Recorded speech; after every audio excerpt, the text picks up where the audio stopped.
आज हम लोग जो करंट अफेयर्स को लेकर के चिंतित रहते हैं कि एग्ज़ाम आएगा तो उस टाइम हम लोग पढ़ लेंगे, लेकिन ऐसा नहीं हो पाता है क्योंकि एग्ज़ाम के टाइम और भी सिलेबस जो होता है बहुत कुछ पढ़ना होता है।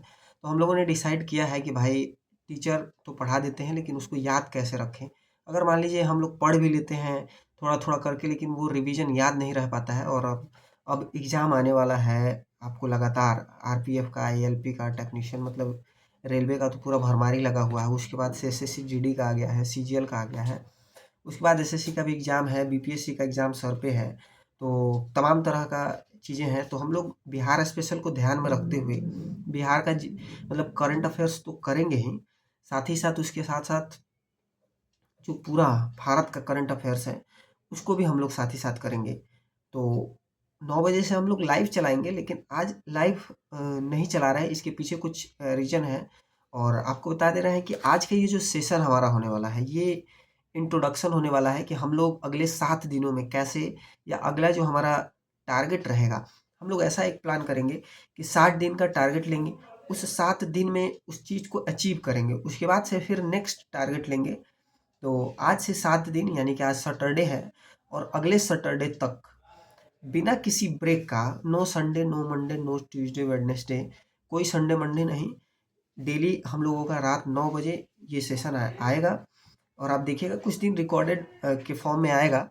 वैसे अभी हम जब रिकॉर्ड कर रहे हैं तो 9 बज रहा है, तो 9 बजे ही रोज़ इसी टाइम में आपको आएगा और आपको देखने को मिलेगा। तो हम लोग पढ़ेंगे क्या करंट अफेयर्स में? तो ये जो एसपीडी है, वार्षिकांक, 1 साल का ये जो पूरा का पूरा सिलेबस है, इसको एंटायर अगले 1 मंथ या 2 मंथ में हम लोग ख़त्म करेंगे।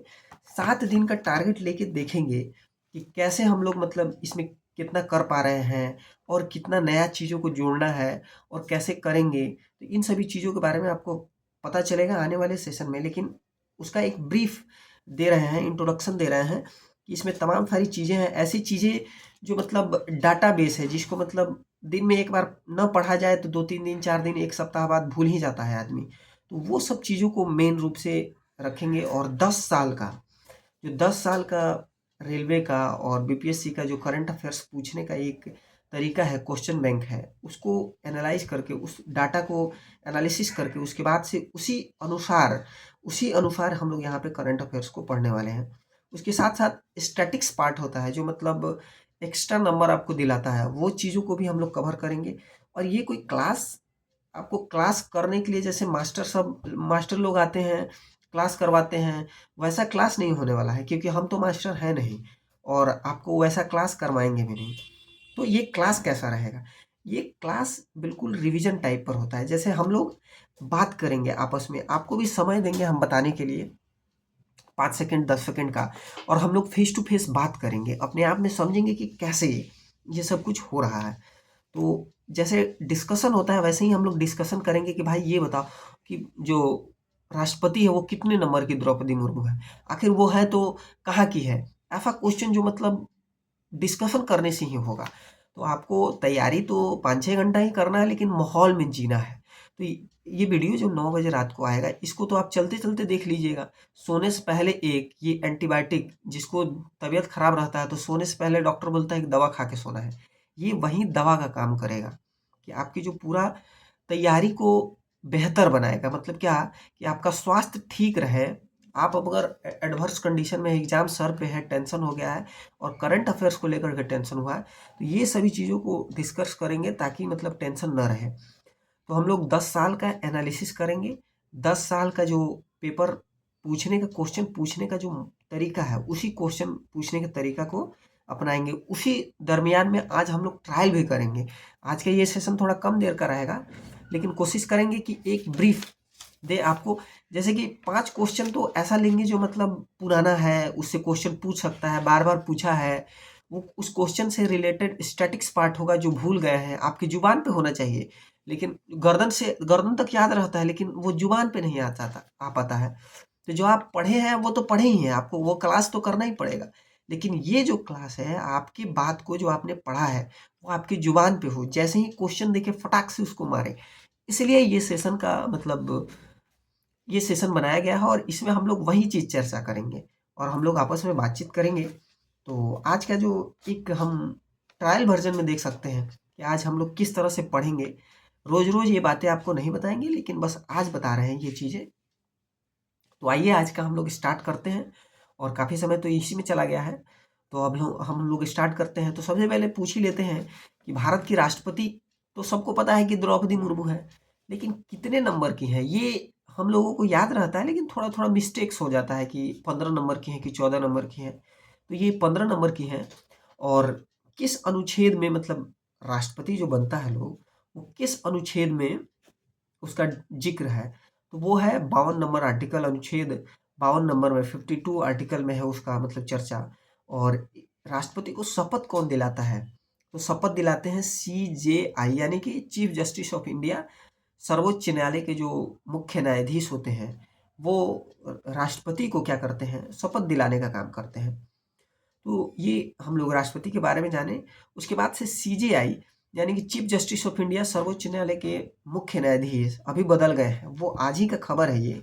11 नवंबर को उनको शपथ होने वाला है, और वो कौन है? संजीव खन्ना है। यानी कि एक आपको क्वेश्चन हमने लिया, एक क्वेश्चन हम लिए जो पुराना था, यानी कि राष्ट्रपति द्रौपदी मुर्मू कितने नंबर की राष्ट्रपति हैं, ये तो पुराना क्वेश्चन है। लेकिन नया क्वेश्चन क्या है?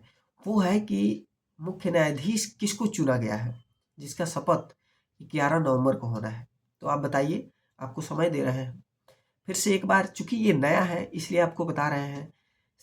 चीफ जस्टिस ऑफ इंडिया यानी कि मुख्य न्यायाधीश संजीव खन्ना को चुना गया है। संजीव खन्ना, ये वही संजीव खन्ना है जो इलेक्टोरल बॉन्ड आया था, जिसपे मोदी जी को घेरा गया था, गौ तस्कर वगैरह सब कुछ बता दिया गया था। वही संजीव खन्ना है। इनका मतलब वो फैसला लेने में हेकड़ी निकाल दिए थे एसबीआई का, वो फैसला लेने में इनका अहम योगदान रहा है। और संजीव खन्ना जी को कॉलेजियम सिस्टम के तहत इनको फिर से बनाया जा रहा है। और आपके लिए एक सवाल छोड़ के जा रहे हैं, कॉलेजियम सिस्टम को रद्द करने के लिए कौन सा संविधान संशोधन लाया गया था, जिसको सुप्रीम कोर्ट ने खारिज कर दिया, इस बात को बताते हुए कि मतलब ये असंवैधानिक, मतलब असंवैधानिक है। तो ये है। और चीफ जस्टिस ऑफ इंडिया यानी कि मुख्य न्यायाधीश को कितने नंबर आर्टिकल में बताया गया है? तो सर्वोच्च न्यायालय 124 नंबर अनुच्छेद में आता है, और उसी में मतलब मुख्य न्यायाधीश का पद का भी जिक्र है। तो 124 अनुच्छेद में मुख्य न्यायाधीश का चर्चा है। उसके बाद आते हैं, मुख्य न्यायाधीश से याद आया, सॉलिसिटर जनरल कौन है? ये तो आपको पता ही होगा कि अटॉर्नी जनरल कौन है, लेकिन आपको ये नहीं, थोड़ा आदमी कंफ्यूज हो जाता है भाई, अटॉर्नी जनरल कौन है और सॉलिसिटर जनरल कौन है। तो हम लोग अटॉर्नी जनरल तो हम लोग को याद ही रहता है, आर वेंकट रमन है। लेकिन सॉलिसिटर जनरल कौन है? तो ये है तुषार मेहता। और इनका जिक्र किस में आता है? तो वो अनुच्छेद 76 में आता है।